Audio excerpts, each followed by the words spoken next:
What's up, guys? Mason the Rock Henderson here, and this is the Blacklist Season 4, Episode 12, Natalie Luca. So, all in all, this episode was fairly interesting. There were parts of it that were more interesting than others, but it was good. It wasn't anything spectacular, but I still enjoyed it. So, first of all, let's talk about, obviously, the main story for this. Natalie Luca, she's infected with Lucian's disease, but she's immune to it, so she can infect others but not die herself. Um, and this kind of brings up my first point, which is there are certain episodes that doesn't really fit into the theory of the show. And what I mean by that is it's called Natalie Luca and it's got a number. Number, I can't remember what her number was. But that's part of the show, is that we're supposed to be finding people on the blacklist. How is she on the blacklist? Like, it doesn't seem like Red knows who she is. It doesn't feel like he knows anything about what she's able to do, and it doesn't seem like she's really done anything bad until just recently. So there's certain episodes like this one where I'm just like, are they really on the blacklist? Or are they just putting numbers by their names just because, oh, now they're on the blacklist? Um, so it's a small thing, but it's something that kind of irks me whenever an episode like this comes along. I'm like, this doesn't really fit with the theme of the show. Uh, but as far as her story goes, it was the less interesting story, I think, of the two main plots going on. It was still intriguing at times, but not as intriguing as I want it to be. Like, it's this girl, she's got a boyfriend who wants to be able to touch her, but he can't because he'll get infected with the disease. And so they're committing all these crimes to, I guess, get the money to buy certain machines so he can try to infect himself with the disease and become immune to it. And so that way they'll be able to finally touch each other. But all in all, I mean, it ends fairly simply. There's a company who wants her back, and he's trying to keep her from the company, and then it ends with a car chase where he manages to save her from them, but not before he gets shot, and so the FBI shows up, saves the day, kind of. But in this, though, my dark humor kind of got the best of me for a moment, because there's a moment where they have this little saying. It's a quote from something, I can't remember what it's from, but they're talking about, how being able to hold hands again, being able to kiss each other and all of that. And so whenever he gets shot, they start saying that quote, and so they hold hands, and then they kiss each other, and I really wanted one of the medics to come up and be like, "What are you doing? He's just a shot in the stomach. You're killing him. What do you stop?" I don't know. I just thought that would be hysterical. I'm a horrible person. Anyway, but like I said, that story was not as interesting as the other one, which is Reddington and what's going on with him. Of course, this whole kicks off because his accountant gets killed by this girl, and so he thinks he knows who did it. He calls this guy, and I can't remember who this guy is.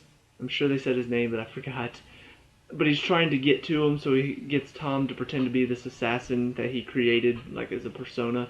And so Tom gets in there, manages to trap the guy in this restaurant so Reddington can talk to him. And this is where the interesting things started. He's giving this speech to this guy, like Reddington normally does, but this one seemed a lot more grim, and just, it seems like he's really sad. And I don't know why. I don't know what's going on with him, but he starts talking about how he can feel death is just drawing near, and how he used to be able to be okay with the fact that death could be around the corner, but for some reason now he feels it more than ever. And it's kind of worrying. I'm just like, what's he talking about? What is this? What does this all mean?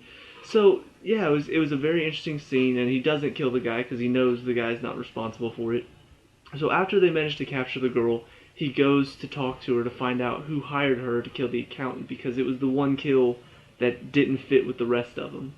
And so she tells him, she just came up to me and said, she would give us back to Hawthorne, which is the industry that was using her, if we didn't kill this guy.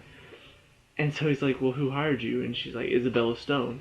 And all of a sudden, Reddington, you just see the look on his face. It's just a look of sheer terror, almost. Like, it was just a worrying look on his face. Like, he's truly concerned after hearing that name. And he asks her, is it alright if I stay here for a moment, because I don't think I'll be able to get up. So whoever this Isabella Stone is, I think is going to be very important. The title of the next episode is Isabella Stone, so I'm getting the feeling that, yeah, that's going to be important. I'm curious to find out what's going on there, but definitely very interesting. It's a good setup. It's very foreboding in its mood. With everything with Reddington in this episode was very foreboding. So I'm getting this feeling like things are about to really start kicking off for the second half of this season. Hopefully, hopefully it's not going to be one of those things where, oh, it's just a one-time thing. Isabella Stone shows up. It's just some random lady who Reddington screwed back in the day, and now she's come back for revenge, and then it's done. I hope this is something that sets up for the entire rest of the second half of the season, because that would be a lot more interesting.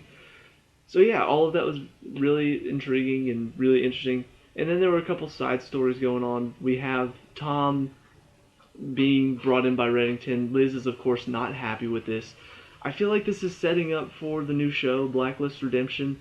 For those of you who do watch these reviews and are wondering if I'm going to review that one, I probably will. Just because it feels like it's going to directly tie into this show. I'm a bit concerned, though, just because most of the time spin-off shows are... it feels like this show in particular is already... It's solid. The first season was amazing. Second season kind of dropped off. Third season picked it up a little bit, and then this season has been pretty good.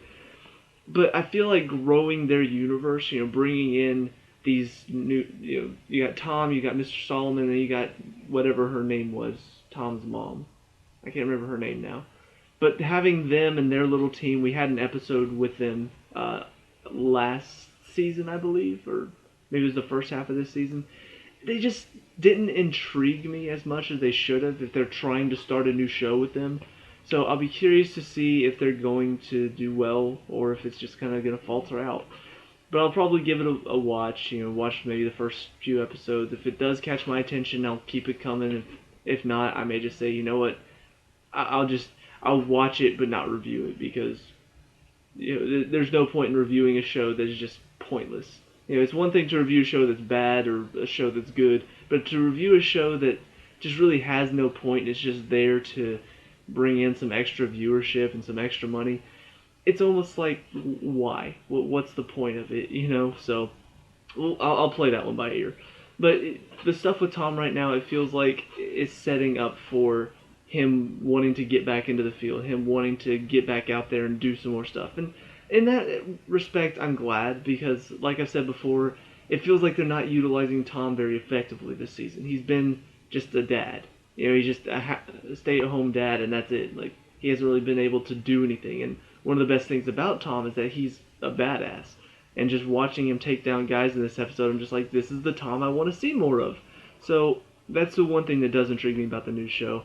And then the final side story going on, we see Samar was upset whenever she found out that Aram made more than her.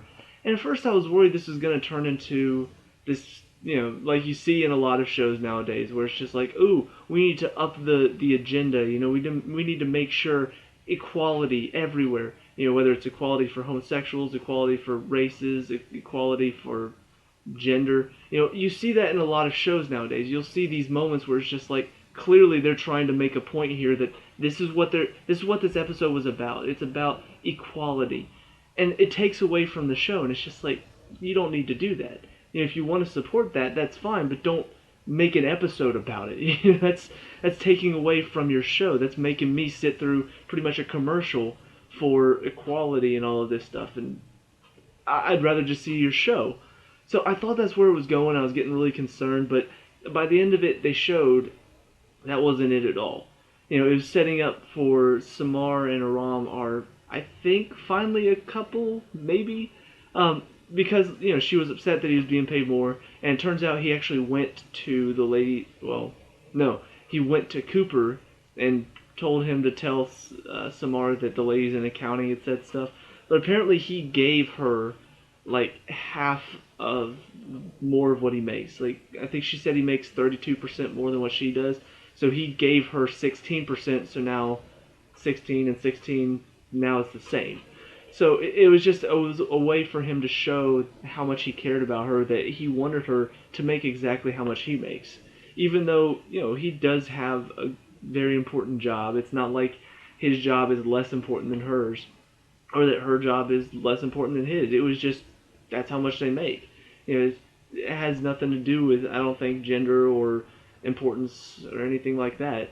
But to see that he decided, I'm going to let her have half of how much more I make than her so we can have equal pay, it's just a way for him to show how much he cares about her, and Samar recognizes that at the end of this episode.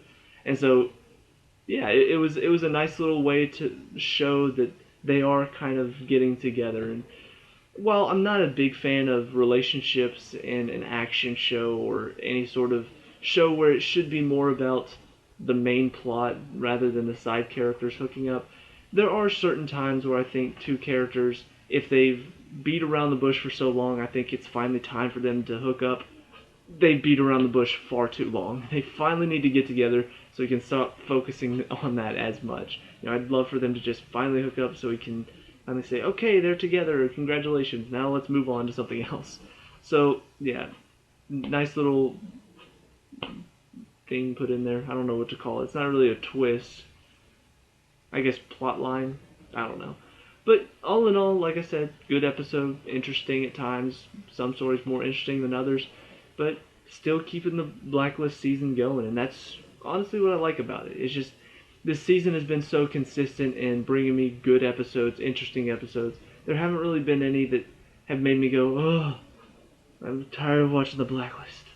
I've truly enjoyed this season. So let me know what you guys think down in the comment section below. What did you like and dislike about this episode? Let me know, we can talk about it and discuss all that good stuff.